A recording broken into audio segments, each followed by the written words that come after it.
So காலையும் மாலையும் சேர்ந்து ஒரு வாரம் ஆகிவிட்டது.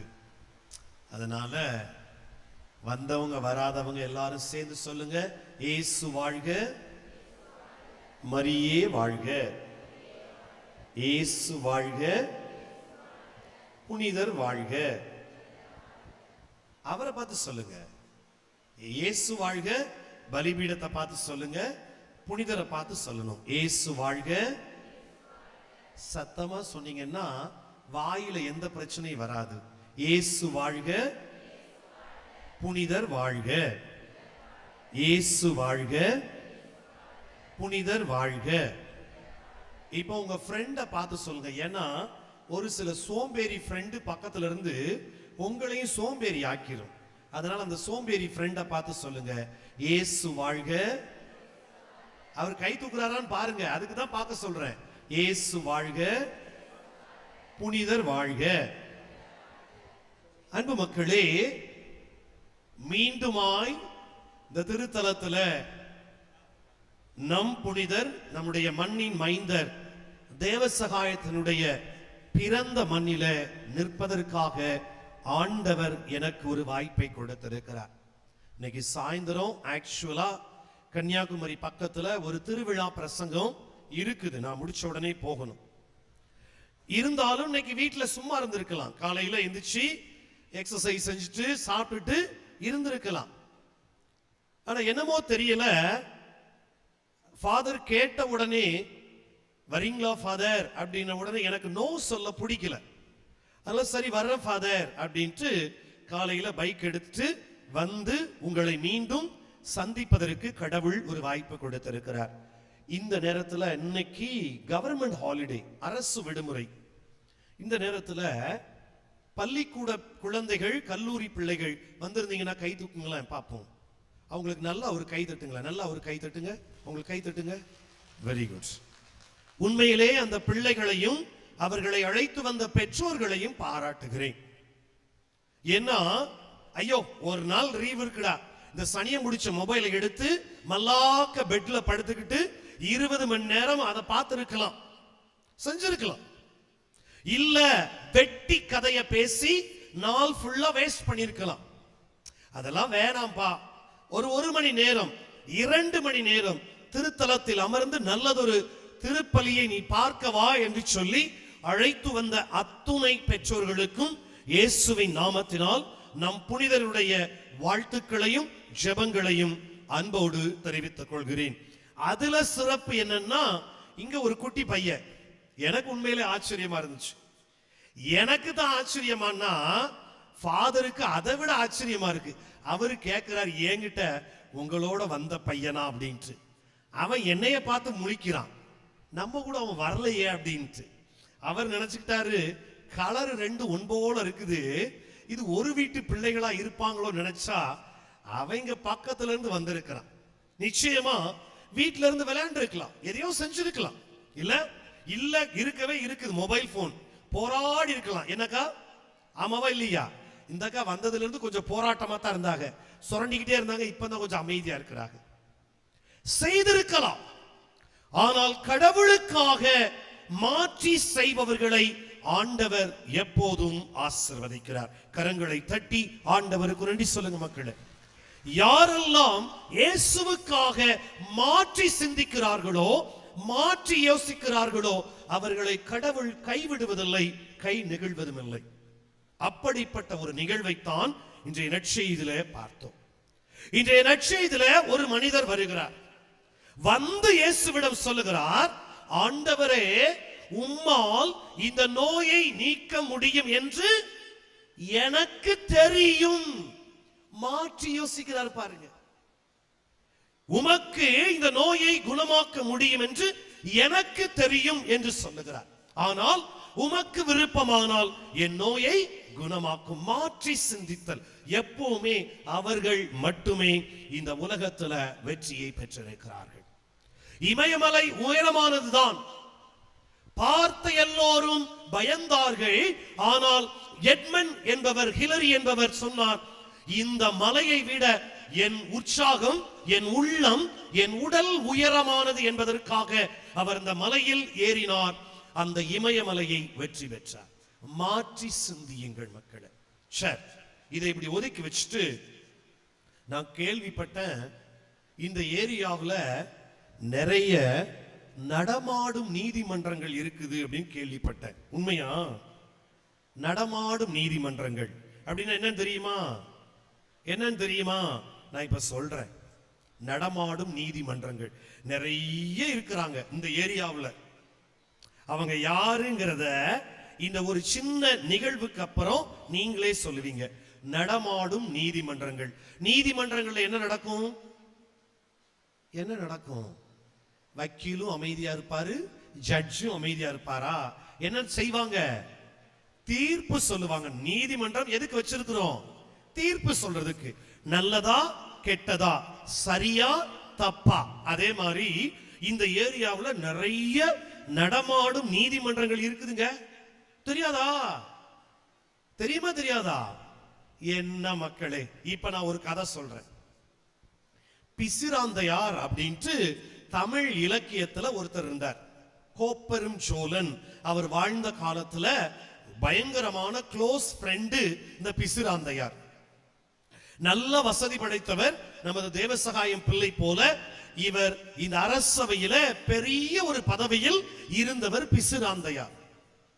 எவ்வாறு நம்முடைய புனிதர் ஒரு கட்டத்துல இந்த உலகத்தின் காரியங்கள் வேண்டாம் என்று சொல்லி இயேசுவை இறுக பற்றி பிடித்துக் கொண்டாரோ, அதே போல பிசிராந்தையாரும் எனக்கு இந்த உலகம் வேண்டாம், எளிமை ஆன்மீகம் போதும் என்று சொல்லி எல்லாத்தையும் தூக்கி போட்டுட்டு அப்படியே கோவணத்தை கட்டிக்கிட்டு ஊர் ஊரா சுத்திக்கிட்டு இருந்தார்.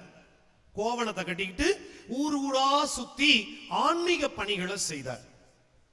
ஒரு முறை இப்படித்தான் அந்த ஆன்மீக பணிகளை செய்வதற்காக ஒரு ஊர்ல இருந்து இன்னொரு ஊருக்கு நடந்து போய்கிட்டு இருக்கிறார். சரியான வெயில், டயர்ட் ஆயிட்டார். அதனால போற அந்த வயக்காட்டுல அசதியா தலைவர் தூங்கிட்டார். தூங்கினவர் என்ன பண்ணிட்டாரு? சும்மா தூங்காம அந்த வயல் வரப்புல நல்ல தலையை வச்சு தூங்கிட்டு இருக்கார். அப்போ போல 2 பெண்கள் அந்த பக்கம் போயிருக்கிறாங்க. இப்ப நடமாடும் நீதிமன்றங்களை கண்டுபிடிச்சிருவீங்க. 2 பெண்கள் அந்த பக்கமா போனவங்க இவரை பார்த்துட்டு, பிசிராந்தையர் தானே, என்னமோ எல்லாத்தையும் திறந்துட்டேன், எனக்கு உலகமே வேணாம், நான் ரொம்ப நல்லவன் சொன்ன இந்த மனுஷன் நல்ல சொகுசா தலைக்கு வேணும்னு சொல்லி வரப்புல தலைய வச்சு படுத்து கிடக்கிறாரு. இவரெல்லாம் பெரிய இவன் அப்படின்னு சொல்லிட்டு போயிட்டாங்க. இவர் இத கேட்டுக்கிட்டு இருந்துடுவாரு. அட பாவமே, ஆமால இந்த வரப்புல சொகுசா படுத்திருக்கிறது தப்பு இல்லைன்னு சொல்லிட்டு என்ன பண்ணிட்டாரு? அந்த வரப்பை விட்டுட்டு கீழே படுத்து கையை இப்படி வச்சு படுத்திருக்கிறாருங்க. இப்படி வச்சு படுத்திருக்கிறாரு. அதே 2 பேர் போயிட்டு திரும்ப வந்திருக்கிறாங்க. வந்துட்டு அதுல ஒரு அக்கா சொல்லி இருக்குது, இந்த பாரு நம்ம என்ன சொன்னோம், வசதியா படுத்து கிடக்கான்னு சொன்னோம், இப்ப பாரு அந்த வசதியை விடாம கைய வச்சு படுத்து கிடக்குறான். பிசிராந்தையார் பார்த்தாரு, அட பாவமே, ஆமல்ல அவங்க சொல்றது கரெக்ட்னு சொல்லி கையை எடுத்துட்டு சும்மா படுத்து கிடந்தார். இப்படியே படுத்து கிடந்தார். மறுபடியும் 2 அக்கா வந்தாங்க. அதே அக்கா தான், வேற யாரும் இல்ல, அவங்களே தான் திரும்ப வந்தாங்க. வந்துட்டு பார்த்தா இவர் எதுவுமே இல்லாம சும்மா படுத்து கிடக்காரு. வரப்புலையும் வைக்கல, கையையும் வைக்கல, சும்மா படுத்து கிடக்காரு. அதுல ஒரு அக்கா சொல்லுச்சு, ஏண்டி இந்த ஆளு பெரிய உத்தம, ரொம்ப பெரிய இவன் சொல்லிட்டு என்ன பண்றான் பாத்தியா, நம்ம பேசுறதெல்லாம் ஒட்டு கேட்டு படுத்து கிடக்கான் பாத்தியா அப்படின்னு உடனே பிசிராந்தையார் மிரண்டு போயிட்டாரு. ஆட பாவமே, இவங்க நம்மள நல்லவங்கன்னு சொல்லுவன்னு பார்த்தா இது நம்மள தீர்ப்பிட்டுக்கிட்டே போகுதேன்னு சொல்லி நடமாடும் நீதிமன்றங்கள் நடக்குதா? நடக்குதா இல்லையா? ஆமாவா இல்லையா? ஒரு நகையை போட்டா ஒரு தீர்ப்பு, நடந்தா ஒரு தீர்ப்பு, வீடு கட்டுனா ஒரு தீர்ப்பு, படிச்சா ஒரு தீர்ப்பு, படிக்கலையா ஒரு தீர்ப்பு, தீர்ப்பு தீர்ப்பு தீர்ப்பு. நடமாடும் நீதிமன்றங்கள். அன்பு மக்களே, நீதிமன்றங்கள் சட்டங்களை உருவாக்குபவை. இந்த சட்டங்கள் என்ற அடிப்படையில் மனிதர்களை சட்டங்களை ரெண்டு வகையாக பிரிக்கலாம். சட்டங்களை ரெண்டு வகையாக பிரிக்கலாம். ஒன்று வாழ்வை தருகின்ற சட்டங்கள், இன்னொன்று வாழ்வை தராத சட்டங்கள். இந்த வாழ்வை தருகின்ற சட்டங்கள் கடைபிடிக்க வேண்டியவை, வாழ்வை தராத சட்டங்கள் முறியடிக்கப்பட வேண்டியவை. யூத சமுதாயத்துல 613 சட்டங்கள் இருந்துச்சு. எத்தனை? பார்த்து மெதுவா. இயேசு வாழ்க, புனிதர் வாழ்க. பாதி கைய காணல. இந்த கை அந்த லைன்ல போய் கஞ்சிக்கு கைய நீட்டட்டும், பாத்துக்கிறேன். போன வாரம் அமைதியா போயிட்டு இந்த வாரம் விட மாட்டேன். இந்த வாரம் அங்க வந்து நிப்பேன். என் கண்ணுல எல்லார் கையும் தெரியுது. இயேசு வாழ்க. அட பாவிகளா, கஞ்சின்னு சொன்ன உடனே கையெல்லாம் தூக்குது. இவங்களை வச்சுக்கிட்டு என்ன பண்றது? இயேசு வாழ்க, புனிதர் வாழ்க. சத்தமா சொல்லுங்க. இயேசு வாழ்க, புனிதர் வாழ்க. சத்தமா சொல்லுங்க. இயேசு வாழ்க, புனிதர் வாழ்க. சட்டங்கள் வாழ்வை தரும், வாழ்வை தரவும் செய்யாது. இந்த ரெண்டுக்கும் இடையில உள்ள வித்தியாசத்தை புரிஞ்சுக்கிட்டா போதும், உங்கள் வாழ்வு நன்றாக இருக்கும். அன்பு மக்களே, யூதத்துல 613 சட்டங்கள் இருந்துச்சு.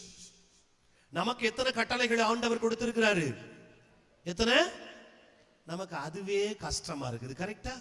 நமக்கு அதுவே ரொம்ப கஷ்டமா இருக்கு. இது கஷ்டமா இருக்குன்னு சொல்லித்தான் இயேசு அந்த 10 கட்டளைகளை எத்தனை கட்டளையா மாத்தினாரு? ஏன் நம்ம மஞ்சள் கலர் சேலம்மா செம பதில் பா, 2 கட்டளையா கொடுத்தாரு ஃபாதர். நான் என்னமோ தப்பா நினைச்சுக்கிட்டேன் அந்த அம்மாவை. ஏன்னா அந்த அம்மா உட்கார்ந்துகிட்டே இருந்துச்சு, ஆனா தெளிவா இருக்கிறாங்க. எத்தனை கட்டளைமா? 2 கட்டளை. உன் கடவுளை அன்பு செய்வது போல உன்னை அன்பு செய், உன்னை அன்பு செய்வது போல பிறரையும் அன்பு செய். 2 கட்டளைகள். அன்பு மக்களே, இயேசு இந்த சட்டங்களை தெளிவாக புரிந்து வைத்திருந்தார். அதனால்தான் பாருங்க, ஒரு இடத்துல சட்டத்தை நிறைவேற்றுவார், ஒரு இடத்துல சட்டத்தை மீறுவார். நல்லா கவனிங்க. அவர் 12 வயது நிரம்பிய பொழுது தன் தந்தையோடும் தாயோடும் எங்க போறாரு? எருசலேம் ஆலயத்துக்கு போறாரு. எதுக்கு போறாரு? பாஸ்கா விழா கொண்டாட போறாரு. சட்டத்தை நிறைவேற்றினார். மத்தேயு 5:17 வாசித்தீங்கன்னா இயேசு சொல்லுவார், திருச்சட்டத்தின் ஒரு புள்ளியோ சிற்றெழுத்தையோ அழிக்க நான் வரவில்லை, மாறாக நிறைவேற்றவே வந்தேன் அப்படின்னு சொல்லுவார். அப்போ சட்டங்களை கடவுள் அழிப்பது அல்ல, இயேசு சட்டங்களை வெறுக்கவும் அல்ல. ஏமா சீக்கிரம் வையுங்கம்மா, வர்றதே பாதி பூசைக்கு. இதுல எல்லாரும் உங்களை தான் பார்த்துக்கிட்டு இருக்காங்க.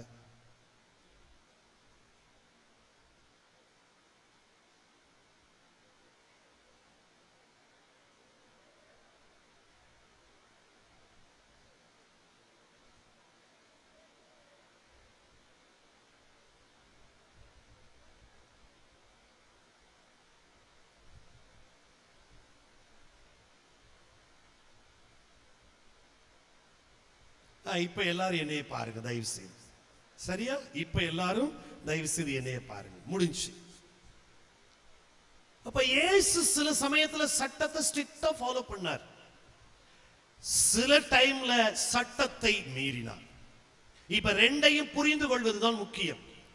ஏன் இதை சொல்லுகிறேன் என்றால், இன்று இயேசு தன்னிடம் வந்த தொழுநோயாளரை தொட்டு சுகப்படுத்தினார். நீங்க லேவியர் புத்தகம் 5வது அதிகாரத்துல வாசித்தீங்கன்னா, யூதத்தில தொழுநோய் உடைய ஒருவரை தொடவே கூடாது. தொட்டால் அது சாபம், தொட்டால் அது சாவு, தொட்டால் விளக்கப்படுவார்கள். அப்ப இப்படிப்பட்ட சூழ்நிலையில இயேசு அவரை தொட்டார், சட்டத்தை மீறுகிறார். அப்ப மட்டும் இல்ல பாருங்க மக்களே, நீங்க மத்தேயு நற்செய்தி 12வது அதிகாரத்துல வாசித்தீங்கன்னா 2 காட்சிகள் இருக்கும். ஒன்று, கதிர்களை கொய்து சீடர்கள் சாப்பிடுவாங்க. உடனே பாரும், உம்முடைய சீடர்கள் ஓய்வு நாளில் கதிர்களை கொய்து சாப்பிடுகிறார்கள். அப்புறம் இயேசு அதே 12வது அதிகாரத்துல ஒரு தொழுநோயாளரை ஓய்வு நாளில் சுகப்படுத்துவார். எல்லாரும் போய் சொல்லுவாங்க, ஓய்வு நாளில் யாரையும் சுகப்படுத்த கூடாதே. அப்ப இயேசு சொல்லுவார், ஓய்வு நாள் மனிதனுக்காக அல்ல, கடவுளுக்கும் அல்ல என்று சொல்லுவார். மீண்டும் பாருங்கள், யோவான் நற்செய்தி 4வது அதிகாரத்துல சமாரிய பெண்ணோட அழகா பேசிக்கிட்டு இருப்பார். ஒரு யூதர்கள் சமாரியர்களோட பேசக்கூடாது. எப்படி நம்ம ஜாதியை விட்டுட்டு வேற ஜாதியில என்ன செய்யக்கூடாது? பொண்ணு எடுக்க கூடாது. பொண்ணு எடுத்தோம்னு வச்சுக்கோங்களேன், அது அப்படியே போயிரும். நம்ம நினைப்பு, எங்க வீட்டுல கலப்பு திருமணம் தாங்க. நான் சந்தோஷமா சொல்லுவேன், என்னுடைய சொந்த ஊர் திருநெல்வேலி. பொண்ணு எடுத்தது இங்க முலகமூட்டு பக்கத்துல. கலப்பு திருமணங்கள்.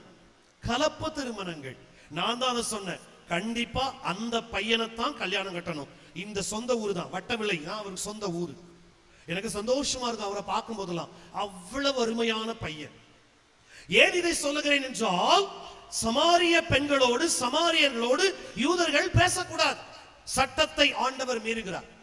லூக்கா நற்செய்தி 19வது அதிகாரத்துல பாவிகளோட இயேசு உணவருந்த போவார். எல்லாரும் சொல்லுவாங்க, இவர் பாவிகளோடு உணவருந்துகிறார், சட்டத்தை மீறுவார். யோவான் நற்செய்தி 8வது அதிகாரத்துல விபச்சாரத்தில் பிடிபட்ட பெண்ணை கொல்ல வேண்டும் என்று சொல்லுவார்கள். இயேசு சொல்லுவார், உங்களில் பாவம் இல்லாதவர் முதல் கல்லை எறியட்டும். சட்டத்தை மீறுவார். அன்பார்ந்தவர்களே, இயேசு ஒரு பக்கத்துல சட்டத்தை ஏற்றுக்கொண்டவராகவும் ஒரு பக்கத்துல சட்டத்தை மீறுபவராகவும் இருந்தார். இயேசு வாழ்க, இயேசு வாழ்க, புனிதர் வாழ்க, இயேசு வாழ்க, புனிதர் வாழ்க, இயேசு வாழ்க, புனிதர் வாழ்க, இயேசு வாழ்க, புனிதர் வாழ்க. எதற்காக இயேசு சட்டத்தை மீறினார்? நல்லா புரிஞ்சுக்கோங்க அன்பார்ந்தவர்களே. நீங்கள் சட்டத்தை பின்பற்றலாம், பின்பற்றாமல் இருக்கலாம், ஆனால் சரியானதை செய்யுங்கள். கைகளை தட்டி ஆண்டவருக்கு நன்றி செய்யுங்கள். சரியானதை செய்யுங்கள். சட்டம் ஒரு பக்கம் இருந்தாலும் சரியானதை செய்பவர்களே நல்ல மனிதர்களாக மாற்றப்படுவார்கள். நல்லா புரிஞ்சுக்கோங்க, தொழுநோயாளரை தொடக்கூடாது, ஆமா, ஆனால் சரியானது எது? அந்த மனிதர் வந்து கேட்கிறார், என்னை சுகப்படுத்தும், என்னை ஆசீர்வதியும், என்னை குணமாக்கும். அந்த நேரத்தில் இயேசு நினைத்தது சட்டம் அல்ல, சரியானது எது? நீங்க சரியானத சரியா செய்யலன்னா உங்களை அந்த சட்டமே சாகடித்து விடும். ஒரு எக்ஸாம்பிள் சொல்லவா? இன்னைக்கு காலையில பைக் எடுத்துட்டு நம்ம நாகர்கோவில தாண்டின உடனே ஒரு பாலம் இருக்குது, உங்களுக்கு தெரியும் கரெக்டா? அந்த பாலத்தை தாண்டி நிறைய ஹாஸ்பிடல்ஸ் உண்டு, பாத்திருக்கீங்க தானே? நிறைய ஹாஸ்பிடல்ஸ் உண்டு. நான் வந்துகிட்டு இருந்தேன், ஒரு யங்ஸ்டர் யூத் பையன், நல்லா ஹெல்மெட்லாம் ஒன்னும் போடல, ஆனா படுக்கிற மாதிரி ஒரு பைக்கு. யார் வெத்த பிள்ளையோ, அது எந்த கடன்ல கிடக்குதோ, டியூல இருக்குதோ இன்னும் தெரியல, படுத்த மாதிரி பைக்கு படுத்துட்டு சர்ரு சர்ரு சர்ருன்னு போனான். நான், ஆண்டவரே இந்த பிள்ளையை காப்பாத்துங்க ஆண்டவரே. ஏன்னா திருவனந்தபுரம் ரோடு குறுகலான ரோடு, கரெக்டா? ரொம்ப நல்ல ரோடும் கிடையாது. வேண்டிக்கிட்டே, ஆண்டவரே இந்த பிள்ளையை பத்திரமா கொண்டு போயிருங்கன்னு பார்த்து ஜெபிச்சுட்டு அந்த பாலத்தை விட்டு இறங்குற மக்களே, அந்த பையன் என்ன பண்ணிருக்கிறான்? சட்டம் என்ன சொல்லுது? நீங்க ஒரு வண்டிய ஓவர்டேக் பண்ணும் பொழுது வலதுபுறத்தில் ஓவர்டேக் பண்ணணும், புரியுதான சொல்றது? இடதுபுறத்துல பண்ணவே கூடாது. இந்த பையன் என்ன பண்ணிட்டான்னா, அவ்வளவு ஸ்பீடு, இடதுபுறத்துல ஓவர்டேக் பண்ண போறேன்னு சொல்லி அங்க ஒருத்தர் அந்த ரோட்ல தன் பைக்கை நிப்பாட்டி வச்சிருக்கிறார். போன ஸ்பீடுல இவனுக்கு கண்ட்ரோல் பண்ணவே முடியல. அடிச்ச அடியில அந்த பைக்கு கிட்டத்தட்ட ஒரு 20 அடி போய் கிடக்குது. இவன் பைக் அங்கே கிடக்குது. இந்த பையனுடைய கால் முறிஞ்சி இப்படி திரும்பி அந்த உள்ளம் பாதம் அவனை பார்த்து இருக்குதுங்க. உள்ளம் பாதம் நான் காலையில பார்த்தது. அப்பந்தான் அந்த வசனத்தை எடுத்த. சட்டங்கள் இருக்குது, அந்த சட்டங்கள் சரியானதை செய்ய வைக்க வேண்டும். அதைத்தான் இயேசு சுட்டி காட்டுகிறார். சட்டங்கள் இருக்குது, ஓய்வு நாளில் சுகப்படுத்த கூடாது, ஓய்வு நாளில் இதை செய்யக்கூடாது, தொழுநோயாளரை தொடக்கூடாது. ஆனால் அந்த ஓய்வு நாள் சட்டத்தை விட சரியானது எது? அவர் சுகம் பெற வேண்டும், அவர் ஆசீர்வாதம் பெற வேண்டும், அவர் நன்றாக இருக்க வேண்டும் என்பதை ஆண்டவர் இன்றைக்கு சுட்டி காட்டுகிறார். சரியானதை செய்யுங்கள் மக்களே, சரியானதை செய்வதற்கு தேவையானது ஒன்றே ஒன்றுதான். கடவுளுக்கு எது விருப்பமோ அதை புரிந்து கொள்ளுங்கள். அதனாலதான் அந்த மனிதர் டெக்னிக்கலா இயேசுகிட்ட ஒரு வார்த்தை சொல்லுவார், ஆண்டவரே உமக்கு விருப்பமானால் என் நோயை குணமாக்கும், உமக்கு விருப்பமானால் என் நோயை சுகப்படுத்து. பாத்தீங்களா, கடவுளுக்கு விருப்பமானதை நீங்க செய்ய தொடங்கிட்டீங்கன்னா ஆண்டவர் சரியானதை உங்களுக்கு காட்டுவார். கைகளை தட்டி ஆண்டவருக்கு நன்றி சொல்லுங்க மக்களே. கடவுளுக்கு விருப்பமானதை தெரிந்து கொண்டீர்கள் என்றால் சரியானதை நீங்கள் செய்ய உங்களால் முடியும். அதுக்கு ஒரு எடுத்துக்காட்டு தான் நம் புனிதர் தேவசகாயம். அவருடைய வாழ்க்கை அரசவை வாழ்க்கை, நிம்மதியான வாழ்க்கை, எந்த பிரச்சனையும் இல்ல, வாழ்க்கையில் எல்லாவற்றையும் ஈஸியாக பெற்றுக்கொள்ளக்கூடிய ஒரு வாழ்க்கை, சுலபமாக பெற்றுக்கொள்ளக்கூடிய வாழ்க்கை. வசதியான குடும்பத்தில் பிறந்தவர், எல்லா வசதிகளும் சுற்றி இருந்தது. ஆனால் ஒரு நாள் அவர் எது சரியானது, கடவுளுக்கு விருப்பமானது என்பதை புரிந்து கொண்டவுடன் எல்லாவற்றையும் தூக்கி எறிந்துவிட்டு இயேசுவின் பக்கத்துல, இயேசுவுக்கு அருகில, இயேசுவுக்கு விருப்பமானதை செய்வதற்காக இந்த நட்டாளத்திலிருந்து ஆரல்வாய் மொழியை நோக்கி பயணம் செய்கிறார். பாருங்க, உங்களுக்கு விருப்பமானதல்ல, கடவுளுக்கு விருப்பமானதை புரிந்து கொண்டீர்கள் என்றால் சரியானதை செய்வீர்கள். சரியானதை செய்கின்ற பொழுது துன்பங்கள் அதிகமாக வரும். அதனாலதான் பாருங்களேன், நம்ம எப்பவுமே கடவுளுக்கு விருப்பமானதை செய்யறதில்ல. பூசையில கடவுள் என்ன விரும்புகிறார் சொல்லுங்க பாப்போம். பூசையில கடவுள் என்ன விரும்புகிறாரு? பூசையில கடவுள் என்ன விரும்புகிறாரு? பக்தியா இருக்கணும். அம்மா நீங்க தாமா கரெக்ட். பக்தியா இருக்கணும், ஒழுங்கா இருக்கணும், தூங்க கூடாது. என்ன செய்யக்கூடாது? என்ன செய்யக்கூடாது? இப்ப அப்படி லைட்டா உங்க ஓரக்கண்ணால பக்கத்துல உள்ளவங்களை பாருங்க, சில பேருடைய கண்ணு அசந்து போய் கிடக்கும். ஏன்னா நல்லா காத்து, மழை, சூப்பரான இயற்கை சூழல், லைட்டா தூங்குவோம். அந்த சாமி கத்தட்டும், அது கன்னியாகுமரியில இருந்து வந்தான்னு, கனடாவில இருந்து வந்தான்னு, எனக்கு தேவை என் சேரு, எனக்கு என் தூக்கம். ஆடா பாவிகளா, ஒப்பு கொடுக்கிறதே 1 மணி நேரம் பூசை. ஆமாவா இல்லையா பாப்பா? ஆமா ஃபாதர். அந்த 1 மணி நேரத்துல டெக்னிக்கலா தூங்குவதற்காக எதுக்குங்க வரணும்? இதுக்கு என்ன செஞ்சிருக்கலாம்? இதுக்கு என்ன செஞ்சிருக்கலாம்? வீட்டிலே நிம்மதியா. என்னம்மா பாத்தீங்களா, இந்த அம்மா தாயா கரெக்ட், 10:30க்கு கரெக்டா வந்தாங்க, இந்த இடத்துல உட்கார்ந்தாக, நற்கருணையை சூப்பரா செஞ்சாங்க, திருப்பலி பார்த்து. அவங்களுக்கு ஒரு கை தட்டுங்களேன். வயசானவங்க, அவங்களும் சேர்ல உட்காரலாமா உட்காரக்கூடாதா? உட்காரலாம் தானே. பாத்தீங்களா, அவங்களுக்கு தேவை ஆண்டவருக்கு அருகிலே நான் இருக்க வேண்டும். நீங்க கடவுளுக்கு விருப்பமானதை சரியானதை செய்கின்ற பொழுது துன்பங்கள் உண்டு. இந்த அம்மா கிட்ட கேட்டு பாருங்க, கை கால் வலிக்கும், அதனால கையை காலை புடிச்சிட்டு உட்கார்ந்து இருக்கிறாங்க. எந்திரிக்கணும், உட்காரணும், கஷ்டம்தான், கடினங்கள் உண்டு, சுகங்கள் கிடைக்காது, துன்பங்கள் உண்டு. ஆனால் அதை தாண்டுகின்ற பொழுது ஒரு விண்ணக மகிமை உண்டு. புனிதருக்கு நல்லா கைதட்டுங்க மக்களே. ஒரு விண்ணக மகிமை உண்டு. கடவுளுக்கு விருப்பமானது சரியானதை இவர் செய்ய தொடங்கினார். அவர் துன்பங்களை அனுபவித்தார், கசையடிகளை பெற்றார், எருக்கம் பூ மாலையை அணிந்தார், எல்லாவற்றிற்கு மேலாக விண்ணக மகிமையை பெற்றார். அதுதான் முக்கியம். இன்னைக்கு அந்த தொழுநோயாளரை பாருங்க, உமக்கு விருப்பமானால் சுகப்படுத்துங்க. இயேசு அவரை தொட்டாரு, அவருடைய வாழ்க்கையில் கடவுள் மகிமையை கண்டார். ஆமாவா இல்லையா? சுகம் பெற்று எழுந்துட்டு போயிட்டே இருந்தார். அதைத்தான் சொல்றேன். ஒவ்வொரு திருப்பலியில் மக்களே, நான் எப்பவுமே சொல்லுவேன், எங்க அம்மா எனக்கு சொல்லி கொடுத்தது, திருப்பலியை மட்டும் நீ வேஸ்ட் பண்ணாத அப்படின்னு சொன்னாங்க. திருப்பலியை மட்டும் வேஸ்ட் பண்ணாத. ஏன்னா திருப்பலியில் எந்த நேரத்தில் வேண்டுமென்றாலும் கடவுள் ஒரு விண்ணக மகிமையை உனக்கு தரக்கூடும் என்று என்னுடைய பெத்த தாய் எனக்கு சொல்லிக் கொடுத்தார். ஏன் சொல்றேன்னா, இந்த திருப்பலி என்பது பிதாசுதன் முதல் சென்று வாருங்கள் வரை இங்கே குருவானவர் நிறைவேற்றுவது அல்ல. மாறாக இயேசுவே இறங்கி வந்து இந்த பலிபீடத்தில் நின்று கொண்டு பலிபீடமும் பலி பொருளுமாய் குருவாமாக இருந்து திருப்பலியை நிறைவேற்றுகிறார். அப்போ யாரெல்லாம் இந்த 1 மணி நேரம் உற்சாகத்தோடு, கண்களை திறந்து ஆர்வத்தோடு ஆண்டவரிடம் விண்ணப்பத்தை ஒப்புக் கொடுக்கிறார்களோ, திடீரென்று வானத்தை திறந்து உங்களுக்கு ஒரு பலனை ஆண்டவர் தருவார். கைகளை தட்டி ஆண்டவருக்கு நன்றி சொல்லுங்க. அதான் உண்மை. அதைத்தான் இந்த மனிதர்கிட்ட பார்த்தோம். பாருங்களேன், உமக்கு விருப்பமானால் என்னை சுகமாக்கும், நான் விரும்புகிறேன், சுகமாக சென்று வா.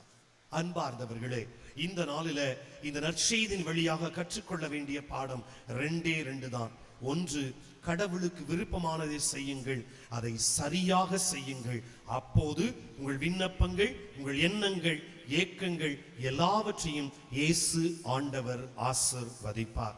இயேசு வாழ்க, புனிதர் வாழ்க. இயேசு வாழ்க, புனிதர் வாழ்க.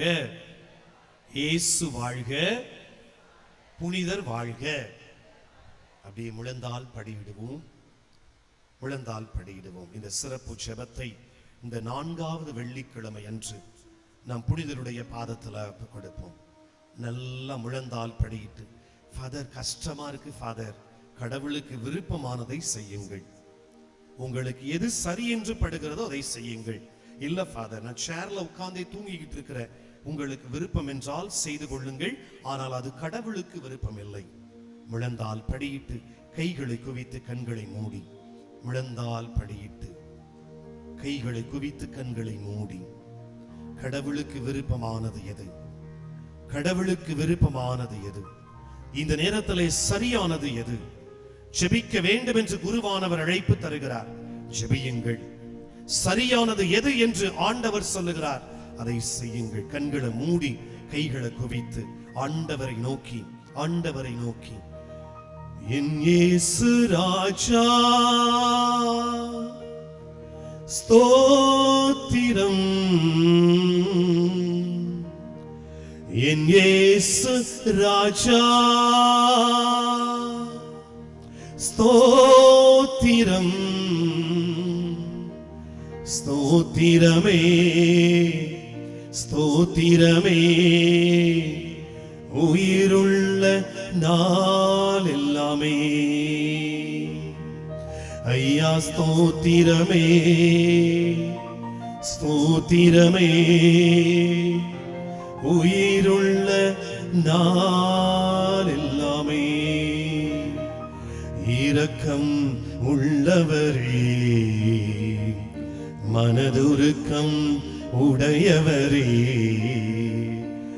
இரக்கம் உள்ளவரே, மனதுருக்கம் உடையவரே, நீடிய சாந்தமும் பொறுமையும் அன்பும் நிறைந்து வாழ்பவரே, நீடிய சாந்தம் பொறுமையும் அன்பும் நிறைந்து வாழ்பவரே.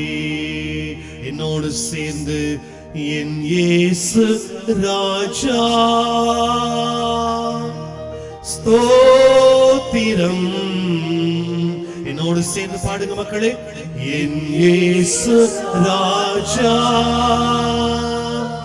ஸ்தோத்திரம்,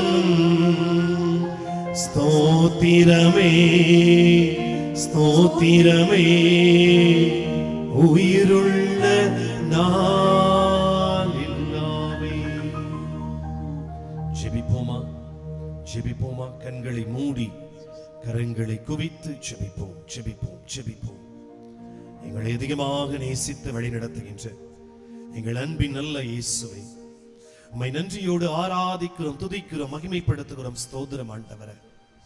இதோ இந்த மாதத்தினுடைய 4வது வெள்ளிக்கிழமை மனபாரத்தோடு, முகவாட்டத்தோடு, கவலையோடு, கண்ணீரோடு ஆண்டவரே உம்முடைய விருப்பத்தின்படி, ஆண்டவரே உமக்கு விருப்பமானால் என் குடும்பத்துல, என் குழந்தைகளுக்கு, என் கணவருக்கு, எனக்கு, என் வாழ்வுக்கு ஏதாவது ஒன்று நடக்காதா என்று உம்முடைய விருப்பத்திற்காக ஓடோடி வந்திருக்கிற ஒவ்வொரு பிள்ளைகளையும் ஆசீர்வதியும் தகப்பனே.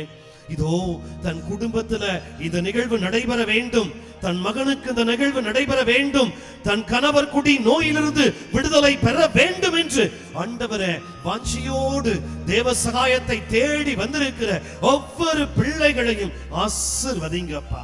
ஆண்டவரே மன வாட்டம், முக வாட்டம், இது ஆண்டவரே கண்களிலே கண்ணீர், வாயிலே எத்தனையோ பாரங்கள், உடல் முழுவதும் எத்தனையோ சோகங்கள், தீர்க்க முடியாத வியாதிகள், கேன்சர் வியாதி, குடலிலே தீராத வியாதி, இதோ இதயத்திலே ஓட்டை, டயாலிசிஸ் செய்து கொண்டிருக்கிறேன், இதோ மூளை வளர்ச்சி குன்றி இருக்கிறது, கைகளிலே பாரங்கள், கைகளை தூக்க முடியவில்லை, கால்களை நீட்ட முடியவில்லை என்று எத்தனையோ வேதனையோடு வந்திருக்கிற ஒவ்வொரு பிள்ளைகளையும் ஆசீர்வதிங்க அப்பா, ஆசீர்வதிங்க. இந்த 4வது வெள்ளிக்கிழமை உமக்கு விருப்பமானால், உமக்கு விருப்பமானால் ஆண்டவரே எனக்கு சரியானதை செய்யும் ஆண்டவரே, எனக்கு சரியானதை செய்யும் ஆண்டவரே என்று வந்திருக்கிற ஒவ்வொருவரையும் ஆசீர்வதிங்க, ஒவ்வொருவரையும் பலப்படுத்துங்க, ஒவ்வொருவருடைய விண்ணப்பத்தை கேளுங்க. என் அன்பு மக்களே, உங்க வாயை திறந்து ஏசப்பா சொல்லி உங்க விண்ணப்பத்தை சொல்லுங்க, உங்க விண்ணப்பத்தை சொல்லுங்க, உங்க வேண்டுதலை சொல்லுங்க, உங்க மன்றாட்ட சொல்லுங்க. ஆண்டவரே, ஒருவரையும் வெறுங்கையாய் அனுப்பிவிடாதபடி ஆசீர்வதிங்க, பலப்படுத்துங்க. கைகளை ஏந்தி செபிக்கிற பிள்ளைகளை ஆசீர்வதிங்க, சத்தமிட்டு செபிக்கிற பிள்ளைகளை ஆசீர்வதிங்க, முக வாட்டத்தோடு செபிக்கிற பிள்ளைகளை ஆசீர்வதிங்க, கண்ணீரோடு செபிக்கிற பிள்ளைகளை ஆசீர்வதிங்க. அஞ்சாதே, திகையாதே, நான் உன்னை தேர்ந்து கொண்டேன், நீ என் மகன் அல்லவா, நீ என் மகள் அல்லவா, உன் பெயரை என் உள்ளங்கைகளில் பொறித்து வைத்திருக்கிறேன் என்று சொன்ன ஆண்டவரே ஆசீர்வதிங்க, பலப்படுத்துங்க. இன்று முதல் நான் உன்னை ஆசீர்வதிப்பேன் என்று சொன்னீரே, இனிமேலும் உன்னை ஆசீர்வதிப்பேன் என்று சொன்னீரே. இங்க வந்திருக்கிற ஒவ்வொரு பிள்ளைகளையும் ஆசீர்வதிங்க, பலப்படுத்துங்க. எங்கள் ஜெபம் கேட்டு எங்களை வழிநடத்தி பாதுகாக்க வேண்டும் என்று எங்கள் ஆண்டவரும் மீட்பருமான இயேசு கிறிஸ்து வழியாக உம்மிடம் எடுத்துரைக்கின்றோம். எம் ஜெபம் கேளும் எங்கள் அன்பான தந்தையே. ஆமென், ஆமென், ஆமென். 3 முறை உங்கள் நெற்றியிலே சிலுவை அடையாளம் வரைந்து ஆண்டவருடைய ஆசீரையும் அபிஷேகத்தையும் பெறுங்கள். Thank you Jesus, thank you Jesus, thank you Jesus. அமர்ந்து கொள்வோம். அமர்ந்து கொண்டு காணிக்கைக்காக நம்மையே தயார் செய்வோம். நம்முடைய காணிக்கைகளை கரங்களில் எடுத்துக் கொள்வோம். இது ஆண்டவர் கூறியது என்று நீங்கள் செலுத்த போகின்ற காணிக்கையை எடுத்து வைத்துக் கொள்ளுங்கள். இது ஆண்டவருக்காக இந்த நாளிலே நான் கொடுக்க போகின்ற காணிக்கை, இந்த நாளிலே நான் தரப்போகின்ற ஒரு காணிக்கை. என்னால் இதை ஆண்டவருக்கு கொடுக்க முடியும் என்பவர்கள் எல்லார் கைகளிலும் காணிக்கை எடுத்து வைத்துக் கொள்ளுங்கள். வீட்டுக்கு ஒருத்தர் அல்ல, வீட்டில் உள்ள எல்லோரும் யோசுவா சொல்வது போல, யோசுவா புத்தகம் 24:15 சொல்லுவது போல, நானும் என் வீட்டாரும் ஆண்டவருக்கே ஊழியம் புரிவோம், ஆண்டவருக்கே ஊழியம் புரிவோம். அதே போல வீட்டில் இருக்கிற எல்லாரும் சின்ன பிள்ளைங்க பெரியவங்க எல்லார்ட்டையும் ஆண்டவருக்காக ஒரு சிறிய காணிக்கை, ஆண்டவருக்காக ஒரு பெரிய காணிக்கை, ஆண்டவருக்காக ஒரு வல்லமை. கண்களை மூடி அந்த கைகளில் உள்ள காணிக்கையை உங்கள் கைகளில் வைத்து உயர்த்தி பிடித்துக் கொள்ளுங்கள் மக்களே, உயர்த்தி பிடித்துக் கொள்ளுங்கள். அது எதுவாக இருந்தாலும் ஆண்டவர் ஆசீர்வதிப்பார். ஆண்டவரே, இதோ அடியேன் கைகளில் உள்ள இந்த காணிக்கையை ஆசீர்வதிங்க அப்பா. ஏழை கைம்பனின் காணிக்கையை ஆசீர்வதித்தேன், இன்றுமாய் இந்த காணிக்கையை ஆசீர்வதிங்க அப்பா. இந்த காணிக்கை எனக்கானதல்ல, உமக்காக நீர் என் வாழ்க்கையில் கொடுத்த கொடைகளிலிருந்து நான் உமக்கு தருகின்ற ஒரு சிறிய காணிக்கை ஆண்டவரே. இதை ஆசீர்வதித்து 30, 60, 100 மடங்காக உயர்த்தும்படியாக ஜெபிக்கிறேன். இந்த காணிக்கைகளை என்னோடு சேர்த்து ஒப்பு கொடுக்கிறேன். இந்த காணிக்கையோடு என்னையும் சேர்த்து என் குடும்பத்தையும் சேர்த்து ஒப்பு கொடுக்கிறேன். ஆசீர்வதிங்க, பலப்படுத்துங்க. நன்றியோடு துதிக்கிறோம், உம்மை மகிமைப்படுத்துகிறோம். ஆமென்.